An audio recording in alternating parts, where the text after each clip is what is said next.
Alright guys, so today I thought we'd do something a little bit different and something that I'm wanting to do on the channel for a while. So I've got all my surfing gear together and we're going to go head to the coast and go for a lovely surfing day outside and do a video on that. Well, that's that idea scrapped. Should we do some painting instead?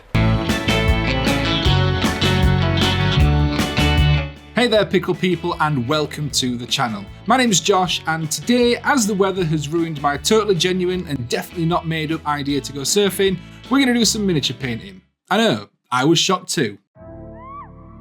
One of the coolest parts of the miniatures hobby is seeing an army grow over time. Each model finished is another model to add to an ever expanding collection, and having a fully painted army on the table for a game is one of the best sights in my opinion. All painted up with a unifying colour scheme and in squads of 5, 10 or even 20 models, making the sight even more impressive en masse. Once your fledgling force gets to a certain size, you're more than likely going to want to paint up one of those factions' bigger centrepiece models.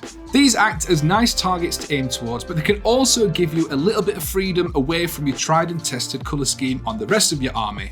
As they are usually a once-in-an-army type of model, it gives you a great opportunity to try and do something truly unique to tie in with the rest of your colour scheme. So how do we do this? How do we go about creating something that looks unique but also ties in with the rest of your army? How do you know how much to change and how much to keep the same? Generally, I like to change the major part of the model into a different colour or something a little bit different, and then I keep the colours that I've got in the rest of the army for all the secondary details. To demonstrate how I work, I'm going to be painting up my Void Dragon Katard Shan for my Warhammer 40k Necron army. Now I picked this up during my most recent visit to Murfield Miniatures when I filmed the 10 pound Kill Team Challenge with Luke, Dave and Ben. If you did miss that video, there's a link in the top right hand corner right about now. Now the paint on this model isn't too thick, so I felt comfortable just re-priming the model. I am using the airbrush quite a lot in today's video because, as we've already established, it's chucking it down outside.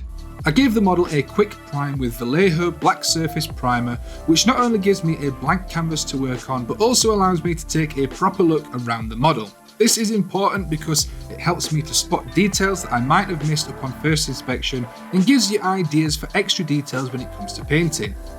This model is basically a small portion of a god, trapped in a body of living metal and used as a weapon by the Necrons. As such, I thought it'd be fun to try something a little bit different on the main body and really make this model stand out on the table. I mean, it's already the tallest model in the army, so I'm not really sure how much extra it can stand out. To do this, I'm going to be using some of these fun paints sent over by Turbo Dork. They have an awesome range of different coloured metallics as well as their turbo shift paints, which is what I'll be using today. Now I haven't used these before, so I quickly re-primed a few tester models to try them out on before we started painting the big guy himself.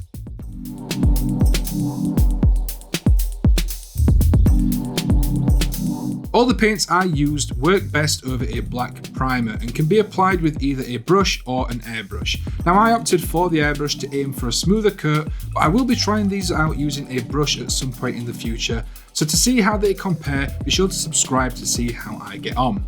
After a very vigorous shake, I started testing out the various paints to see exactly what sort of colour each one gave. It's sometimes hard to tell from images on the bottle and online exactly how something will look, so I always recommend trying new paints on tester models first to avoid spoiling a bigger model that you are a little bit more attached to. Now, something that I noticed almost immediately was that my airbrush was clogging up pretty quickly. I had noticed that the paint was a little bit thick when I was putting it in the airbrush, but I decided to try it out anyway because I wasn't sure if I'd be able to thin this down and have the colour shift properties still work.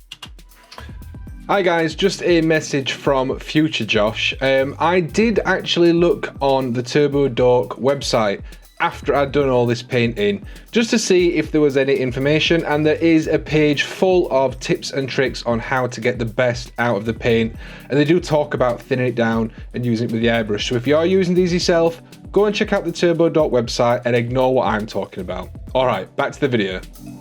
For reference, I'm running this with a 0.3 needle. For the second paint, I did add a little bit of my homemade thinning solution, which is just water with a spot of dish soap to thin this down. It flowed much better after doing this, and the colour shift still seemed to work, so I guessed that we're safe.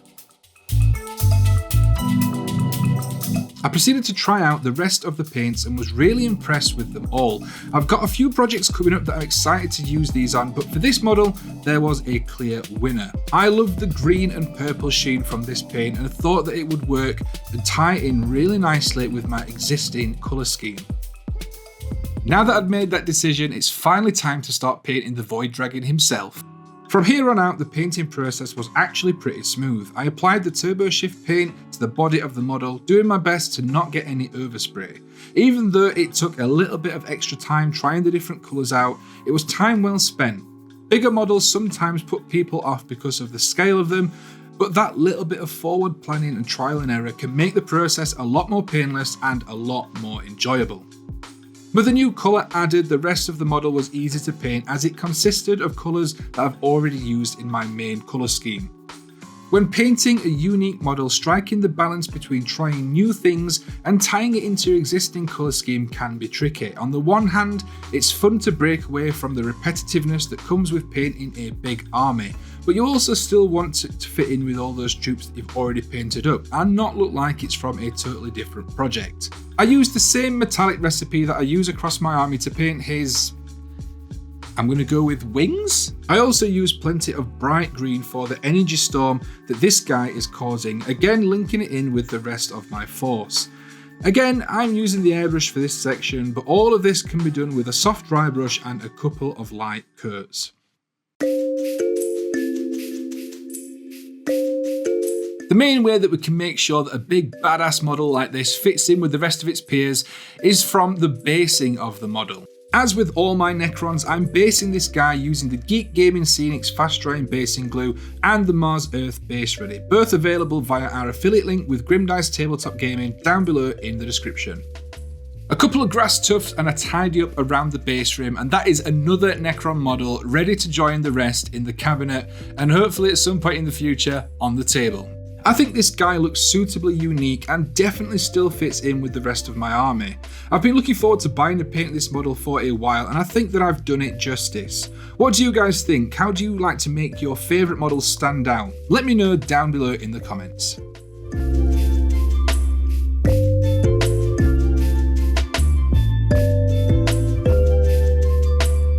That's going to do it for this one, guys. I hope you enjoyed the video. If you did, be sure to leave a like down below, and if you're brand new, why not tickle that subscribe button down there? If you like what we're doing here and you want to support the channel, there are a number of ways to do so. We've got our affiliate links down below in the description with Grimdice Tabletop Gaming, or we've got our membership program right here on YouTube. I want to say a massive thank you to all our current members. You guys are absolutely amazing, helping support the channel and keep us going. Thank you very, very much. That's all from me. I'll catch you in the next one, and until then, enjoy your hobby.